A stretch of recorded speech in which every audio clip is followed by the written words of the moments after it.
Hi, welcome to this SIDEWALK video where I demonstrate how to use blueprints to swap out the particle effects that's playing within your scene for another particle effect. So it's a very simple kind of blueprint setup, right? And a couple of disclaimers, right? This setup will be using the legacy particle system in Unreal 5. As you know, Unreal 5 has already moved on to using the Niagara system for a while now. But these particles were all that I could find in the starter content. So we'll just be using that for this video first. Right, so how it works is a blueprint setup with a pressure plate. If you were to step onto that collision, it will swap out the particle that was playing before, which was the smoke particle for this fire particle system, right? And then if you move out of it, it will go back to the original smoke particle, right? And if you go back on again, it will swap and change like such, right?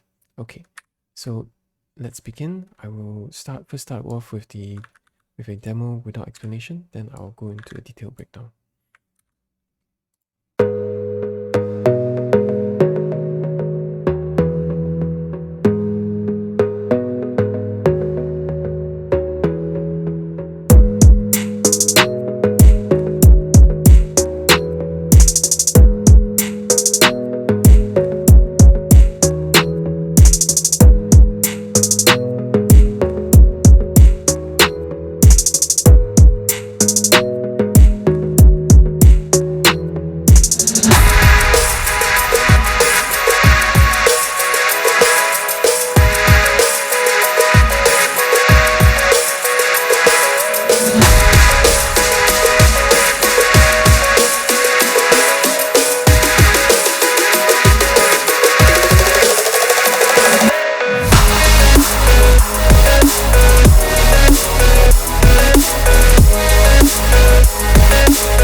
All right, so that ends the demo. Okay, so I'm just gonna now start with the explanations. Uh, so as you can see, right, this is just a very simple blueprint that involves a pressure plate, right? But this is just purely for visual purposes, right? So you know where the trigger volume is, as well as a emitter static mesh over here, which is a scaled down cube.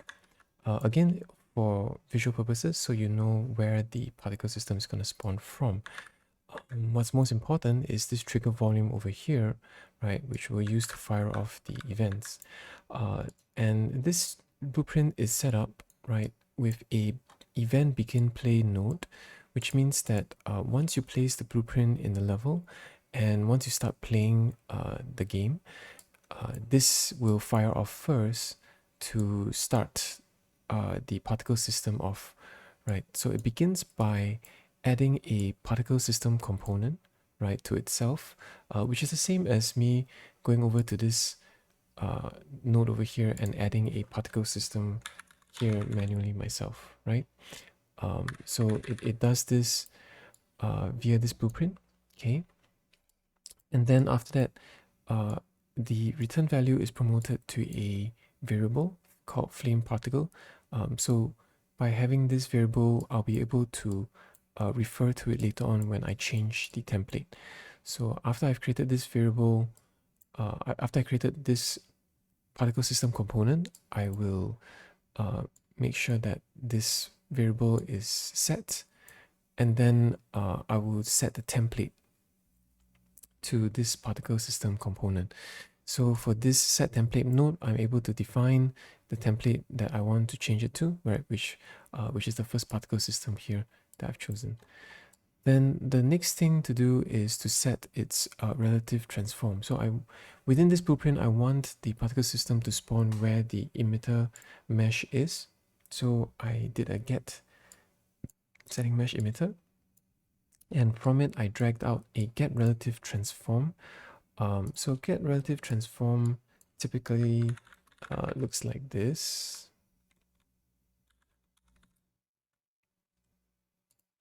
Right, with this orange node over here.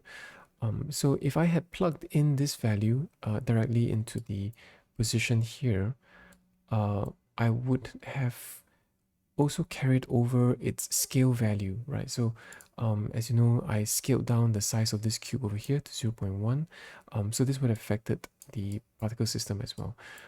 So to avoid that, I used the split struct pin, okay, which exposed the internal values, and I was able to just extract out the location and ignore the scale values, right? So from here, plug it straight into relative transform. Blueprint will convert it for you, okay? So you just get the location values from there. So this setup allows you to create your particle system component and assign which particle system you like to play from the moment that the game starts.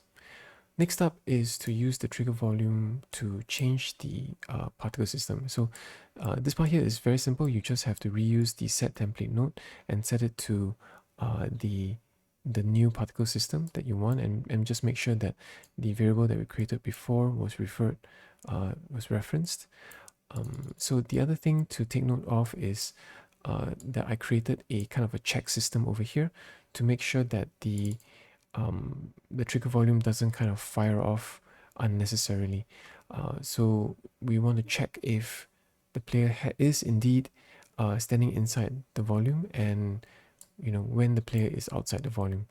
So to do this, I set up a Boolean check over here and created a variable is standing on pressure plate. And initially in the demo, I forgot to uncheck this, right? So by default, it is checked. So you have to hit compile and you have to set this to false, right? So in the default state, the player is not standing on the pressure plate. So therefore, we start with that as false. Okay, so in a false condition, right, we would then set off. So when the player overlaps with the trigger volume, and if the player wasn't standing on the pressure plate, before that had happened, then we would then now set the boolean now to true, because now the player has gotten onto the pressure plate. Then after that, we would set the template of the particle system to the new particle, right? And if it were true, then we would do nothing, right? Because it just means that the player is still on the pressure plate. Then once the player has left the trigger volume, we will fire off the end overlap event and simply set the template again, right, to the original particle system. And then after that, we would reset the boolean check, right, back to false, because the player has already left the pressure plate. And that's it, right? It's a very simple blueprint, right, to do something, to carry out a bunch of very simple actions, okay, involving these legacy particle systems. Okay, from here, it's kind of easy to expand on this knowledge to do other things, right? For example, you could set a delay timer on some of these before you change back to the original state, or you can use this knowledge to build a diagram system blueprint of your own. Okay, right. So that's it. Okay, I hope this helps. Thank you for watching.